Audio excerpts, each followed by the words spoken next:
দান করে, তখন আল্লাহ তাআলা তার জান্নাতের ফয়সালা করে দেন। তাহলে আপনি মরে গেলেন, আমি বললাম, দিগল গ্রামের মানুষগুলো দারুণ লোক ছিল, তো জান্নাতে যাবে না? যাবে না।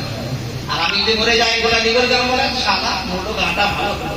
তাহলে আমি পাপের কাজ করেছি, সমাজকে জ্বালাতন করেছি, অন্যায় করেছি, পাপ করেছি, ভুল করেছি, সবাই জানে বলে তো আমার জন্য বদদুয়া করছে। তাহলে সুন্দর জীবন তৈরি করতে হবে।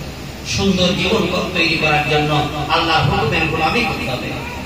আল্লাহ হুকুম যা আল্লাহ আদেশ করেছেন তা করতে হবে, আল্লাহ যা নিষেধ করেছেন তা আমাদেরকে ছাড়তে হবে, পাপের কাজ বন্ধ করতে হবে, নেকির কাজ চালু করতে হবে। আর আফসোস, গোটা দিগল গ্রাম যদি তালাশ করে তো আমার মনে হয় 50টা বাড়িতে ফজরের পরে কোরআন তেলাওয়াত হয়।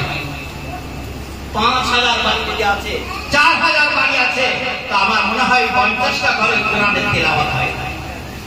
এরা তো নামাজ কোথায় রঙে রঙে দিয়ে আজকে 10টা মসজিদ দিগল গ্রামে 200 লোক নামাজ পড়ে। কত বলবো? 200 লোক নামাজি, 10টা মসজিদে 200 লোক নামাজি। আর আছে কত মুসলমান? 10,000।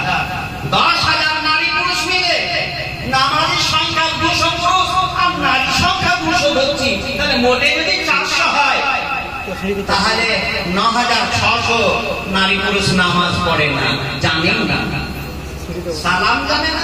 আসসালামু আলাইকুম, হ্যাঁ হ্যাঁ হ্যাঁ, লেলার মতো হাসছে দাঁত করে, সালামের উত্তর দিতে জানে না, বিসমিল্লাহ বলে ভাত খেতে জানে না। কথা বলছি, বুখারীর হাদিস বলছি, সহিহ রিওয়ায়াত বলছি, যে খাবারের শুরুতে বিসমিল্লাহ বলে শুরু করে না, সেই খাবারের সঙ্গে শয়তানও কেটে শুরু করে। এরকম নাউযুবিল্লাহ।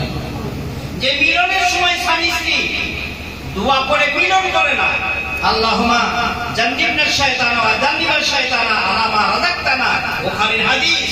এই দোয়া করে যদি স্বামী স্ত্রী সহবাস করে, সেই সহবাসে শয়তানও সহবাস করে। আর সেই সহবাসে যে বাচ্চা জন্ম নেয়, তাহলে সেই পেঁচা হবে, খাঁটা হবে, ল্যাংড়া হবে, লুলা হবে, আর না হলে বড় একটা বিয়াদব তৈরি হবে। সে আর পৃথিবীতে ভালো ছেলে তৈরি হবে। কথা বুঝতে পারছেন না? শুনে খারাপ লাগছে না? নবী বলে গেছেন, তো আমি কি বলবো? তো আমি আপনাকে দু একটা কথা উপমা দিয়ে বললাম। এরকম শয়তানের কাজ করতে, শয়তান বলছে দিগল গ্রাম আমি যাই না। কেন ভাই?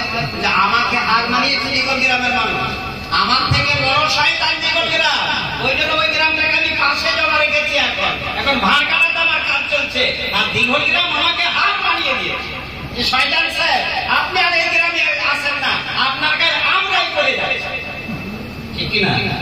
আপনাদের পরিবর্তন হবে, আমাদের জীবনকে সুন্দর করব, আল্লাহর হুকুমের গোলাম হব, রাসূল পাক সাল্লাল্লাহু আলাইহি ওয়াসাল্লামের সুন্নতের ইত্তেবা করব, বাড়িতে কোরআনের তেলাওয়াত চলবে, নামাজ চালু হবে, অন্যায় ছাড়বেন তো?